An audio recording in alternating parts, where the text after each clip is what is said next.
Y ahora que los museos están cerrados, ¿qué hacen sus trabajadores y sus trabajadoras? Te invito a que te quedes a ver este corto vídeo para averiguarlo.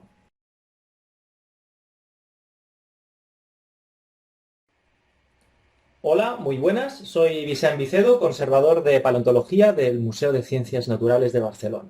Y me he animado a hacer este vídeo junto con mis compañeros que a continuación os presentaré porque han sido numerosos los amigos y amigas que durante estos días que llevamos de confinamiento me han preguntado por mi trabajo, por qué es exactamente lo que estamos haciendo ahora que los museos están cerrados o no lo están del todo. Pues bien, en este vídeo intentaremos explicar un poquito solamente, un poquito de cuál es nuestro trabajo ahora en épocas de pandemia, en época en la cual no podemos acceder al museo, a nuestro puesto de trabajo, digamos, habitual. Para empezar, es fundamental que sepamos y que entendamos todos que un museo no es solamente el espacio abierto al público donde se exhiben las cosas. No, es mucho más que eso. En el museo podemos distinguir dos grandes áreas. Por una parte está el área de programas públicos, que es donde se desarrollan pues, las actividades educativas, donde se diseñan, se producen las exposiciones, tanto las temporales como la permanente o los cambios que pueda haber en la permanente, y donde se produce la comunicación. Esto a grandes rasgos. Por otro lado, en el área científica es donde se encuentran alojadas las colecciones y los científicos y los técnicos que trabajamos con ellas. En este vídeo, entonces, vamos a hablar de este último ámbito y vamos a fijarnos en el trabajo que hacemos en el entorno de la gestión de las colecciones. Es decir, cómo trabajamos con las colecciones a distancia. Pues bien, para ello voy a hacer una videollamada, voy a hacer una llamada por Skype a mis compañeros y compañeras del Departamento de Paleontología para que sean ellos también los que os expliquen exactamente en qué están trabajando durante todos estos días que llevamos confinados. Pues acompañadme, vamos a llamarlos.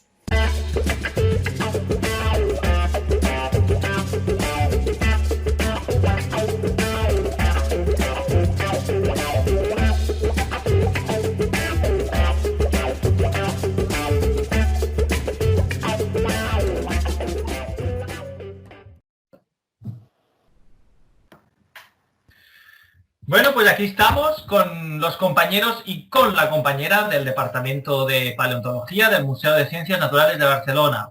Por un lado tenemos a Luis Troya, hola Luis, Hola, Raquel Robles y Hola. Gerard Lucena. Hola, ¿qué tal? Creo que empezará Luis, ¿verdad? Empiezas tú a explicarnos alguna cosita relacionada con las bases de datos. Adelante, cuando quieras. Bien, para hacer un poco de introducción al tema que vamos a hablar ahora, comentaros solamente que las colecciones, en general, las colecciones de historia natural, en concreto esta, que es la de paleontología, almacenan datos que suponen un recurso muy útil, tanto para la preservación de la información, como para muchos otros usos, como por ejemplo, como herramienta básica en la investigación científica. Los especímenes que guardan las colecciones, los fósiles, tienen un valor de por sí porque tienen información relacionada, ya sea taxonómica, geográfica, histórica, y ese valor se tiene que gestionar de alguna manera, y es mediante el uso de bases de datos. Exacto, o sea que en realidad no solo gestionamos los elementos físicos, sino toda una serie de datos la información asociados. Así es. Entonces es importante que esa información con la que trabajamos sea una información útil, que tenga un valor, y ese valor viene dado también por la limpieza de los datos. Entonces yo os compartiré ahora la base de datos para que veáis un poquito cómo la tenemos estructurada. La base de datos de paleontología tiene actualmente algo más de 100 campos. así que no me voy a entretener demasiado en explicarlos todos. Como veréis, he diferenciado en la primera fila, con los nombres de los campos, diferentes grupos de campos por colores.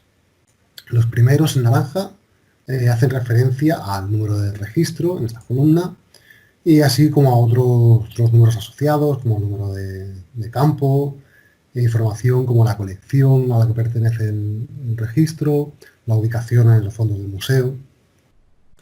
A continuación, en verde, tenemos un grupo de campos que corresponde a la clasificación taxonómica del fósil, desde el rango reino hasta el rango de infraespecie.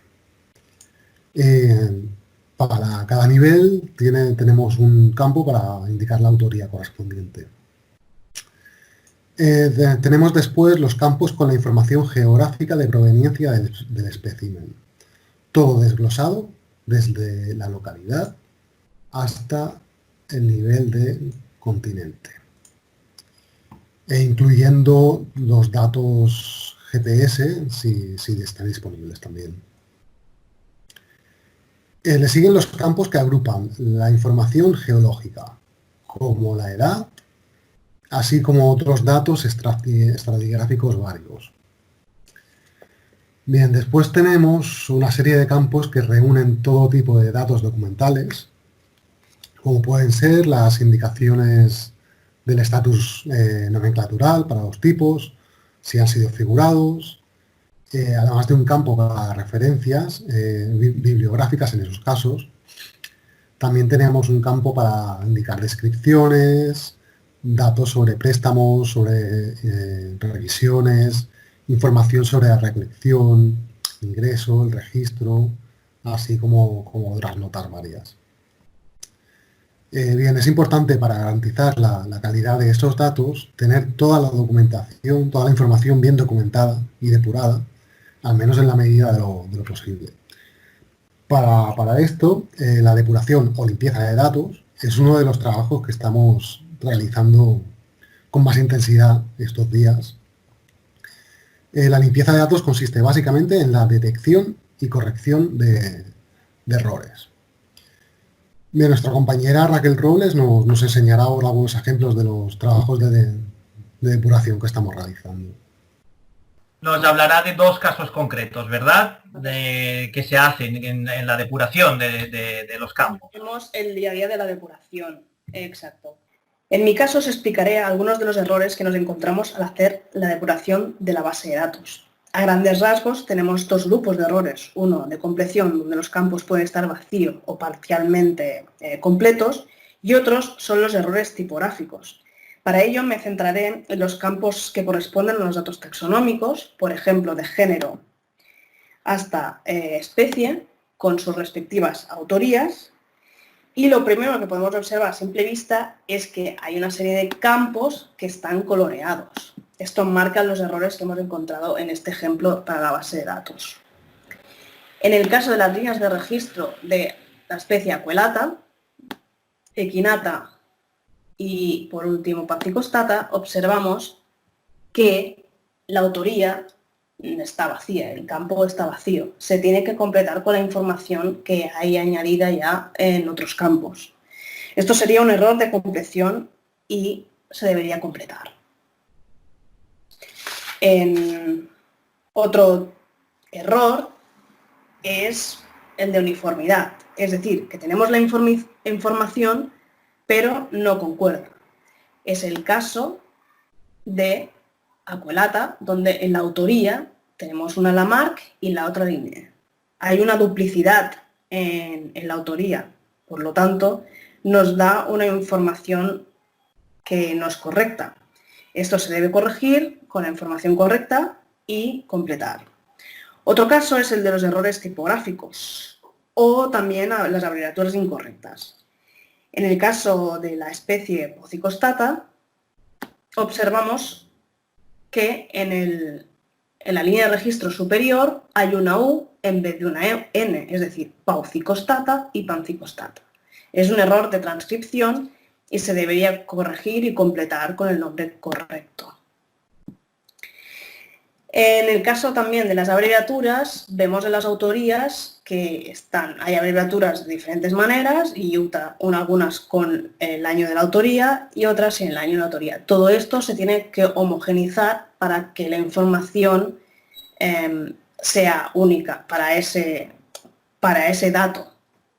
También tenemos aquí en las Identification Qualifiers donde hay una duplicidad de las abreviaturas y deberíamos poner esa abreviatura de forma correcta, sin que haya una duplicidad o incluso se pueda triplicar esa información. Para finalizar, decir que la base de datos de paleontología tiene cientos de miles de registros, es decir, líneas en la base de datos del Excel.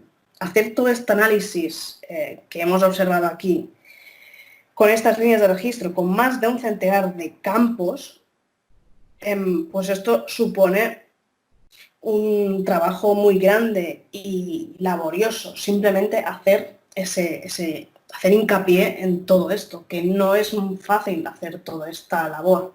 Es lenta, es muy costosa. Y bueno, y con esto ya finalizo lo que quería explicar y te doy la palabra, Vicente. También a mí me gustaría hacer aquí un pequeño inciso, y es el hecho de que esto pasa porque ahora estamos introduciendo los datos, históricamente se ha hecho así, en nuestro caso, introducir los datos en una tabla simple de Excel, pero que ahora estamos en proceso de migración hacia un programa informático de gestión de tesaurus, y esto no volverá a pasar. Es decir, la idea de cuando se introducen datos es que minimizar los riesgos por medio de la utilización de tesaurus, es decir, de términos normalizados, ¿vale? Pero para llegar desde donde estamos a una gestión de este tipo informática, pues hay que pasar primero por todo esto, que nos estáis explicando, efectivamente. Pues muchas gracias, Raquel. A ti. Ahora Gerard nos explicará un caso muy concreto, ¿no? Bueno, yo actualmente estoy trabajando con la información asociada a una donación que recientemente ha aceptado el museo, al Departamento de Paleontología. Y bueno, es excepcional porque junto a esta donación viene asociada una base de datos con toda una serie de información de los distintos ejemplares, ¿no? Vale, bueno, aquí tendría, este sería un PDF con una serie de campos en la que podemos ver, bueno, pues el registro, algo de información taxonómica, procedencia. Lo primero que hacemos sería transcribir esta información a otro programa, en este caso un Excel, para poder organizar mejor toda esta información.